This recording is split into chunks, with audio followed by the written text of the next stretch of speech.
Hello chess friends and welcome to Jozarov chess channel and welcome to the chess event that everyone is waiting for. Welcome to the FIDE Rapid Chess Championship in 2022. And this event is really great. We'll see now more than 170 players battling it out for this prestigious chess throne for the FIDE Rapid Chess Championship. And among I think many great players, the top favorite are of course Magnus Carlsen, who is always I think the favorite in any chess event, but also Hikaru Nakamura I think has great chances maybe to win this tournament. But we have to also consider Abdusattorov, who was the winner of the last FIDE Rapid Chess Championship in 2022. We'll see also some other great players, so I think we'll see also some dark horses, maybe some players that are not considered to me maybe the winners of this event, but maybe will surprise the chess community with some great performances. So I think this will be an amazing and beautiful chess event for all of us to watch, because we'll see really many games, but we'll see also dynamic games with many mistakes, inaccuracies, blunders. We'll see immortal tactical shots and similar stuff. Be prepared. This will be, I think, again, chess from another dimension. So we are starting now the FIDE Rapid Chess Championship with the derby of the day. It's already a dynamic duel in the day one. It's Magnus Carlsen versus Abdusattorov. And these guys, before the round 4, had 3 wins, so they had 100% win. So it's now really the derby. Who wins now this game, I think, has great chances in the continuation of this event. So let's see now the game. Magnus Carlsen played here with the white pieces, Abdusattorov with the black pieces, and Magnus opens with the move b3. Really wild stuff. Now we have the so-called nimzo-larsen attack, and I think many of us are watching these moves that Magnus Carlsen is playing, and they're saying, wow, Magnus is going for b3, amazing, immortal, wild. I don't think this is such a wild move, because it meets with some ideas of the Nimzo-Indian defense. If you're familiar with the Nimzo-Indian defense, and I think you are also familiar with the Nimzo-Indian attacking idea, so that's why the move b3, in my opinion, nothing spectacular so far, because Magnus goes with this normal idea. He wants to break now the position with the move knight to f3, d4, and he wants to expand here maybe with some ideas of c4. So here in the continuation, knight to f6 was played by Nodirbek. We have knight to f3, bishop to d6, and now after c4, for kingside castling, Magnus goes into a more solid line with the move d3. Builds sort of a chevening, I would say chevening pawn structure, reverse chevening pawn structure, because we have here really this e3, d3 flexible setup. So these pawns are flexible. If something happens in the center, we still can play d4, we still can play e4. It's, as I said, like in the chevening Sicilian, when you have this e6, d6 from black's perspective, and then you're trying break and enter in the later stage of the game. So here rook to e8 was played by Nodirbek. We have a3 by Magnus, a5, bishop to e2, and after bishop to f8 here, Magnus secures now the king by castling. Now Nodirbek opens the center. It's, I think, a natural idea. It's, I think, a good idea, because he has a good activity, we have to say here, with all of these pieces. Now after move d5, the bishop is good, this bishop is good, the knights are centralized, you have two very powerful pawns in the center of the board, you developed your rook, so it's simply time now to break here in the center of the board, because Magnus played this slightly passive moves now in the beginning, has now a little bit of the lack of development, so that's why breaking the position immediately is a good choice here by Nodirbek. C takes d5, knight to d5, and now Magnus has a sort of this hedgehog formation, but it's a reversed hedgehog pawn structure here, with these 4 pawns on the 3rd rank. So you see Magnus didn't occupy the 4th rank so far with his pawns.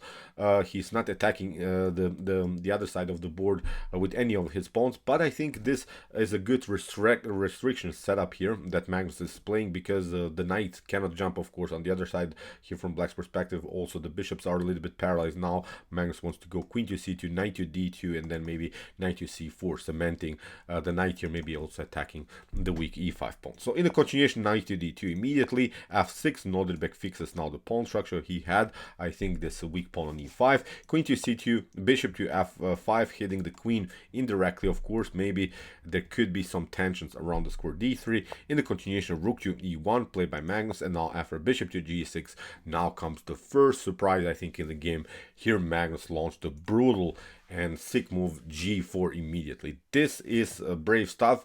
When it comes to computer evaluations, the Stockfish engine, for instance, is not suggesting this move, but prove your point here. What are you going to do against Magnus Carlsen's g4 move? Of course, maybe a more solid line would have been this move knight to h4, simply hitting the bishop, or maybe some other ideas. But now with the move g4, Magnus is already announcing a brutal, sharp tactical game. So here in the continuation, Norderbeck attacks the pawn immediately. We have a king to h1. He leaves simply this pawn unprotected, but of course you cannot take immediately the pawn on g4. You get some tactics with knight to e5, rook to g1. I think is also an opportunity, getting here the g file open. So that's why here Norderbeck didn't react in this way. So here comes now maybe also the first surprise move by Norderbeck, rook to d8. For instance, the move that my Stockfish engine at home is suggesting is here the move a4. Look what happens if a4 happens. Then you have to pass through with the move b4. Actually, this would have been a great choice maybe for black. Knight to b4. Look at this, a takes b4, knight to b4. The queen has to maybe play here. We're attacking the queen with the move bishop to f7. Now we have to step back, and look at this. The queen will be endangered. We can maybe continue the pressure with rook to d8 against this weak pawn on d3.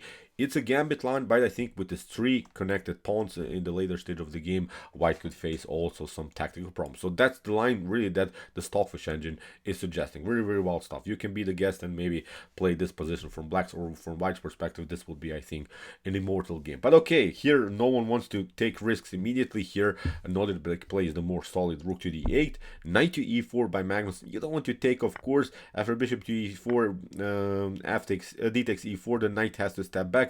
And look at this, these two pawns are restricting, of course, the knight's ability to jump somewhere. So the knight has to be here, maybe on b6, and then we'll simply occupy the d file with the bishop here. I think in such an open game, I think this is a much, much better position for white, especially because also of the threats on this long diagonal against the king here on the light course. So it's not possible to take out this knight from the center of the board. So that's why this g4 is, of course, a good move by Magnus, which is not allowing, of course, some f5 ideas by Norderbeck. King to h8, we have a rook to d1, bishop to f7, rook to g1. Magnus continues with this plan. He's trying now to open this beautiful g file. Knight to b6, we have a rook to g3. Beautiful rook lift here by Magnus. He's trying rook to h3 ideas. Maybe there are even some checkmate threats on h7 if something gets cleared, maybe with the d4, knight to f6. Then look at this, go rook to h3, queen to h7, and similar stuff. Maybe this is not possible immediately, but I think as a long-term tactic this should be something to consider. So because I think the h7 is a clear target.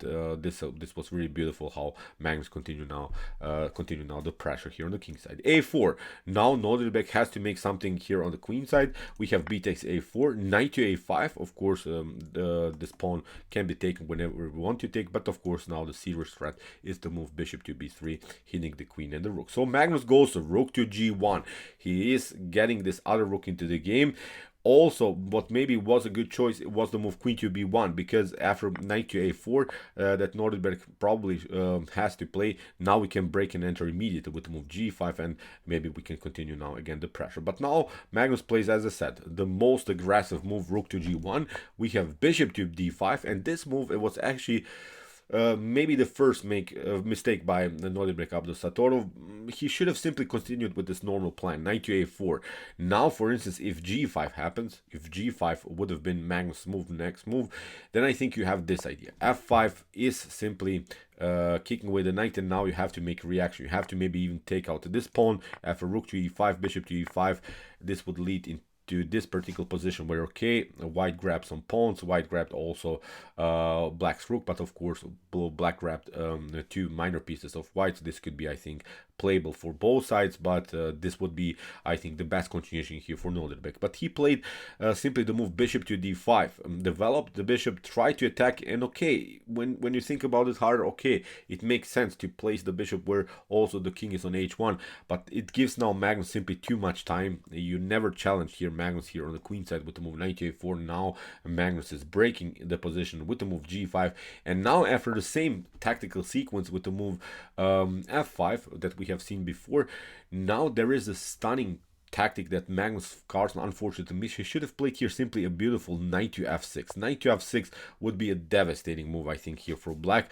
Look at this. After g takes f6, g takes f6, this pawn is weak. That's now the main issue. And there are now really well some wild tactics on this long diagonal. The rooks are occupying here the g file. Really, this would be something that I think black would have many trouble to defend here. So that's why this was maybe Magnus Carlsen's best choice, but he played again a slightly more passive move with the move knight to c3. Okay, it's attacking the bishop, but I think this move knight to f6 would simply destroy black immediately. That's, I think, really here to prove that this bishop to d5 move was such a huge mistake here by Norderbeck. But we have to say, this is rapid chess, this is fast time format chess. You cannot really calculate everything in such a brutal format. So here Magnus is knight to c3 stays in the game because he has still a good advantage here, especially because of his g-file pressure. So bishop to c6 was played by Norderbeck. We have e4 breaking in the center. Now comes this idea knight to a4, but it's a little bit too late